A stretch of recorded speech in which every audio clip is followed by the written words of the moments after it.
Ouais, bonjour les amis. Alors, je voulais vous montrer sur cette vidéo le graphique de Alibaba. Et vous voyez Alibaba ici en 2015, ça valait quelque chose comme ouais, allez 76. Et là, on est revenu sur les niveaux de 2015, ce qui est quand même incroyable. C'est les niveaux de l'IPO. On a également comment dirais-je, un indice qui s'appelle Nasdaq Golden Dragon. Donc effectivement, c'est les dragons chinois. Et idem, hein, regardez, on revient sur les niveaux de 2013, 2009. Et cet indice, il avait été créé en 2004. Et on n'est pas loin de revenir sur ces niveaux. Alors qu'à un certain moment, ici on parle de 2021, on avait atteint quasiment le niveau des 20 000. Là, ça vaut 5 000. C'est-à-dire que la valeur de cet indice a été divisée par 4.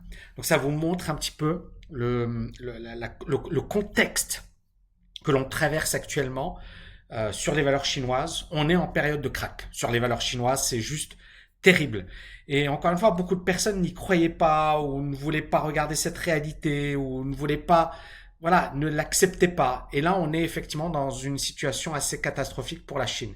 Alors pourquoi et qu'est-ce qui permet d'expliquer justement tout ça? Je vais prendre un petit tableau blanc et je vais revenir sur les principales raisons plutôt.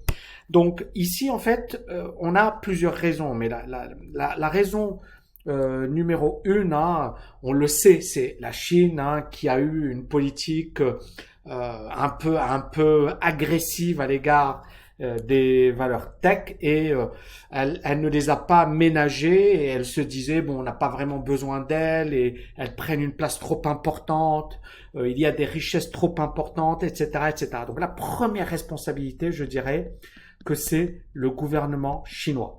Deuxième raison, hein, bien évidemment, c'est les États-Unis qui ont commencé à taper sur les valeurs tech chinoises, notamment sur le plan de l'intelligence économique, sur le fait que ces entreprises profitaient des États-Unis, du savoir-faire des Américains, etc., etc., etc. Troisième raison, alors aujourd'hui, on parle de plus en plus d'une relation entre la Russie et les États-Unis, entre la Russie et la Chine.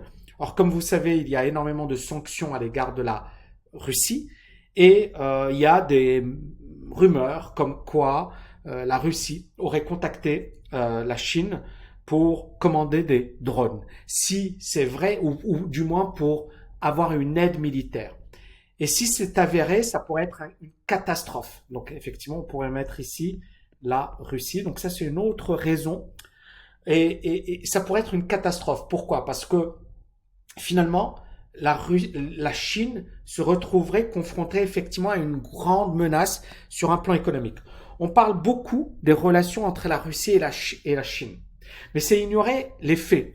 Le business, donc le commerce entre la Russie et la Chine, d'accord, représente environ 2,5% pour la Chine, d'accord, 2,5% du PIB. Le commerce entre les États-Unis, l'Europe et la Chine, ça représente environ 25% de son PIB. Ça veut dire que 1 dollar sur 4 généré par la Chine vient de ce business avec les États-Unis et avec l'Europe. Et donc à partir de là, est-ce que la Chine va sacrifier 25% pour gagner grâce à la Chine 2,5%, ou est-ce que la Chine va à un certain moment dire je préfère sacrifier mes 2,5% pour me focaliser sur ces 25%? Et encore une fois, il y a plein de chiffres. Ne considérez pas que j'ai raison, il n'y a aucun souci. Ne dites pas oui mais Tammy, tu vois la Chine, parce que j'ai lu des messages et pas mal de personnes qui m'ont écrit. Tammy, la Chine, c'est le premier partenaire de l'Afrique, d'accord? Tammy, la Chine, c'est le premier partenaire de la Russie. Tammy, au sens où la Russie, le gros de son business aujourd'hui se fait avec la Chine. C'est vrai, mais c'est pour la Chine, ça représente 2,5% de son business. Et c'est là où, encore une fois, il faut être réaliste. La Chine a compris qu'il y avait un danger à travailler avec la Russie. Bien évidemment, la Chine ne va pas cesser toutes les relations du jour au lendemain. Elle va vouloir garder un contact. Elle va vouloir également imposer sa manière de faire. Elle va dire également, moi, je ne suis pas aligné sur les États-Unis, je ne suis pas aligné sur l'Europe. C'est la Chine, c'est nous. D'accord? Mais, encore une fois, 25% versus 2,5%. Soyons efficaces, soyons simples. D'accord? Et donc, pour moi, la Chine privilégiera la Russie si on rentre réellement dans ce que l'on appellerait une guerre mondiale. Je n'y crois pas aujourd'hui. Mais si effectivement les choses s'aggravent, si les États-Unis tapent très fort sur la Chine, parce qu'encore une fois, c'est ça la menace. Et le quatrième raison qui explique justement la baisse des actions, c'est que la Banque centrale chinoise n'a pas diminué les taux d'intérêt. Alors pourquoi elle n'a pas diminué les taux d'intérêt? Tout simplement parce qu'aujourd'hui, le risque d'inflation est extrêmement élevé. Et on sait que la Chine, aujourd'hui, elle a mis en lockdown une grande partie de, je pense, 45 millions d'habitants en lockdown, c'est-à-dire à cause du Covid, la recrudescence, etc. Et donc, le problème ici avec la Chine, c'est quoi? C'est que l'inflation, la seule manière de lutter contre l'inflation, c'est en augmentant les taux d'intérêt. Mais ici, comme la Chine ne peut pas augmenter les taux d'intérêt, d'accord? Parce que, voilà, l'inflation. Mais comme en plus, on a les actions chinoises qui s'effondrent, d'accord? Les actions, on a également l'économie, la croissance chinoise qui ralentit, d'accord? Donc, comme on a tout ça, eh bien, la Chine, elle se dit, et la Banque centrale chinoise se dit, il vaut mieux garder des taux d'intérêt stables. Et donc, ça permet de comprendre pourquoi finalement on est dans cette situation où les actions chinoises s'effondrent littéralement. C'est-à-dire qu'aujourd'hui, c'est du jamais vu. Bah, regardez avec vos propres yeux ce qui est en train de se passer sur la bourse chinoise. C'est terrible. Là, c'est les points bas de 2019. Regardez ça, c'était le Covid. Et le Covid, on est déjà sous les niveaux qui ont été touchés par le Covid. Alors maintenant, est-ce que l'on va vivre la même chose pour tout ce qui est action américaine, action européenne? Honnêtement, je vais pas vous dire que c'est impossible, mais je vais vous dire que voilà, ça dépendra de comment la crise sera gérée. Le Nasdaq, pour le moment, il est assez vendeur. Le CAC 40, on va revenir, on va prendre un CAC 40, ouais, allez, c'est pas grave. Il y a des gens, bon, il est toujours très très moyen, d'accord? On est toujours sous les moyennes mobiles, donc on est toujours dans une configuration qui pour moi est vendeuse. Tant qu'on n'a pas cassé par le haut, on est toujours moyen. Les obligations américaines, c'est terrible, hein, on a cassé même un point bas. On devrait ouvrir un peu plus haut, mais c'est vraiment très très très moche. Et enfin, et ça c'est important, c'est que même le pétrole baisse. Et le pétrole baisse fortement. Et en fait, pourquoi le pétrole baisse fortement? Parce que on a ce problème de croissance. C'est-à-dire que la croissance chinoise est moyenne. La croissance mondiale risque d'être, comment dirais-je, en difficulté. Bien sûr, il y a deux impacts. Hein. Quand on parle effectivement d'économie, etc., et d'inflation, il faut pas oublier une chose. On a bien évidemment le prix du pétrole qui dépend de l'offre et de la demande. Donc, pétrole, donc il va être déterminé par l'offre et la demande. On a quand une situation d'offre qui diminue, et c'est le cas parce que la Russie, etc., et bien évidemment, ça provoque une hausse des prix. D'accord? Donc là, on a la Russie qui diminue son offre et donc ça crée effectivement cette situation de tension sur les prix et donc de l'inflation.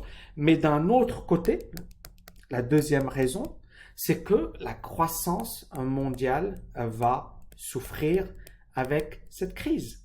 Et comme la croissance mondiale va souffrir, eh bien, on va se retrouver dans une situation où les prix du pétrole, là, sont élevés. Mais ce qui est surréaliste aujourd'hui, c'est que les prix des actions baissent, même si les prix du pétrole diminuent. Et vous avez les obligations, d'accord, Vous avez, donc je vais mettre obligations, TLT, hein, c'est l'ETF sur, donc vous avez des obligations, vous avez des actions, et vous avez les matières premières qui baissent. Et on arrive à cette situation vraiment assez paradoxale où on se dit dans quoi faut-il investir? Ce sera l'objet d'une autre vidéo. D'ailleurs, j'ai vu récemment Elon Musk, c'est intéressant ce qu'il a fait. Il a donné des conseils pour lutter contre l'inflation. Moi, aujourd'hui, on m'a proposé quasiment le double pour l'appartement que j'ai acheté en 2018 à Dubaï. C'est incroyable parce que je l'ai acheté en 2018, fin 2018. Nous sommes aujourd'hui en 2022, donc ça veut dire, allez, 2019, 2020, 2021, voilà, 3 ans et quelques, on me propose le double. C'est l'inflation, hein. Après, bien sûr, voilà, il y a d'autres raisons qui expliquent la hausse des prix, et notamment, voilà, la rareté et compagnie. Mais il y a aujourd'hui clairement une peur, la peur de l'inflation, d'accord? Les prix de l'inflation étaient extrêmement élevés. Bien sûr, si l'économie ralentit fortement, cette inflation va diminuer et l'année prochaine, ce sera, voilà, on se dira, ouais, on a bien eu peur cette année et finalement l'inflation, elle n'était pas vraiment au rendez-vous. Mais quand même, quand on voit un pétrole qui a atteint pas loin des 140 dollars, qui a chuté 140 à 99, s'il vous plaît, quoi. C'est du délire ce qu'on est en train de vivre. C'est du délire ce qu'on est en train de vivre. C'est du jamais vu. Et c'était même d'ailleurs voilà, la vidéo que j'ai réalisée pour mes étudiants récemment. Je leur ai dit, la volatilité n'a jamais été aussi importante qu'aujourd'hui. Et clairement aujourd'hui, les personnes c'est-à-dire ne pas investir, c'est prendre le risque de voir ton argent bouffé par l'inflation. Mal investir, on a vu ce qui est arrivé aux valeurs chinoises. Alors Elon Musk il disait, oui, il faut investir sur les valeurs qui ont de l'avenir. Autrement dit, il parlait un petit peu de Tesla, je suppose. Oui, mon ami, pas de souci. Tesla valait 1240, ça vaut 750. Bon, ça n'a pas perdu 50%, mais pas loin. Donc on voit bien que aujourd'hui, on est clairement dans un marché correctif. Et l'inflation, il va falloir premièrement travailler avec et se dire comment gérer. Alors bien évidemment, je ne vais pas vous dire que j'ai la solution ultime, mais c'est clairement quelque chose dont j'ai parlé pas mal de fois. On s'est même foutu de ma gueule, on m'a dit Tammy, tu racontes n'importe quoi, l'inflation, il n'y aura jamais d'inflation. Et ben voilà, on y est aujourd'hui. Et regardez mes vidéos de 2021, j'ai fait plusieurs vidéos sur l'inflation. J'en ai pas fait qu'une seule, j'en ai fait plusieurs. Où j'ai parlé, bien sûr, c'est toujours, voilà, les gens, ils interviennent toujours au pire moment. Et l'année dernière, également en décembre, hein, je me souviens que j'avais fait une vidéo dans laquelle j'ai dit, voilà, le 2022 va être extrêmement chaotique. Et chaotique et on a un risque de plus en plus élevé de krach boursier, on a un risque d'inflation et l'incertitude, elle est à son comble. Et je ne m'attendais pas à ce qu'on ait notre ami Poutine, etc. Parce que on était déjà en difficulté. Poutine, il a rajouté une couche supplémentaire, clairement. Et donc, pour moi, on est piégé entre deux risques. Le risque d'inflation et le risque de krach boursier majeur. Un truc à la chinoise, un peu ce qui se passe avec la bourse de Hong Kong. Vous voyez, c'est catastrophique. C'est catastrophique. C'est-à-dire, les gars qui ont investi, ils sont en train de tout perdre. Ici, je vais revenir sur ça. Et donc, pour moi, la solution, c'est de travailler avec des options, d'avoir une approche, je dirais pas trading, mais une approche extrêmement conservatrice sur ces investissements. Les gars qui ont investi sur Alibaba en 2015, aujourd'hui, perdent de l'argent. Ça valait 82, c'est monté à 320 et aujourd'hui ça vaut 73. Vous imaginez? Le gars il a investi là et 7 ans après, hein, c'est bien ça, 2015, 2022, 7 ans après, c'est comme si tu avais... Est-ce que vous voyez le monde dans lequel on s'oriente? Et j'en ai parlé à plusieurs reprises hein, sur le Nasdaq et beaucoup de gens m'ont dit non mais ça va jamais arriver. Et moi je dis et si ça arrive, qu'est-ce que tu as fait? Et donc moi, personnellement, ce que je vais mettre en place, c'est vraiment des stratégies qui combinent des options, d'accord, avec vraiment des stratégies qui me permettent de déterminer mon risque dès le départ, qui permettent de me protéger, qui me permettent d'être dans le marché si ça vaut le coup, mais également en dehors du marché si je considère que c'est extrêmement risqué. Ça, c'est ma première stratégie. Et la deuxième stratégie, c'est attendre.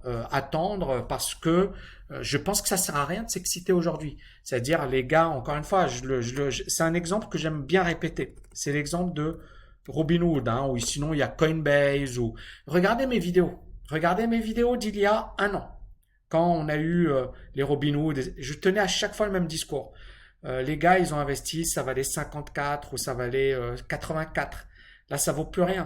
Vous aviez Coinbase également et les volumes étaient records. Regardez également mes vidéos. Ce que je disais à l'époque, regardez là, le volume était record. Ça valait 420. Là, ça vaut 150. Donc, ça a été quasiment divisé par 3. Presque. Presque. Vous imaginez? Donc, le gars, il a investi ici, je sais pas, moi, 100 000. Là, il a 30 000. C'est fou. Eh ben, c'est ça. Le problème de la bourse, alors l'immobilier également, hein, on va avoir des grosses baisses. Hein. Maintenant, je vous dis, si vous investissez bien, on s'en fiche. Moi, j'ai investi en 2015 à Dubaï, c'est-à-dire juste avant un marché baissier. On a eu des baisses de 20%, 30%. Mais aujourd'hui, je suis largement gagnant. Peut-être qu'on va avoir un nouveau crack et que je vais perdre encore. Mais ce que je veux dire, c'est que vraiment, il faut se projeter à long terme. Il faut bien maîtriser son marché. Il faut faire le job parce que ce que tu peux perdre avec l'investissement, c'est pire que ce que tu vas gagner en toute une vie.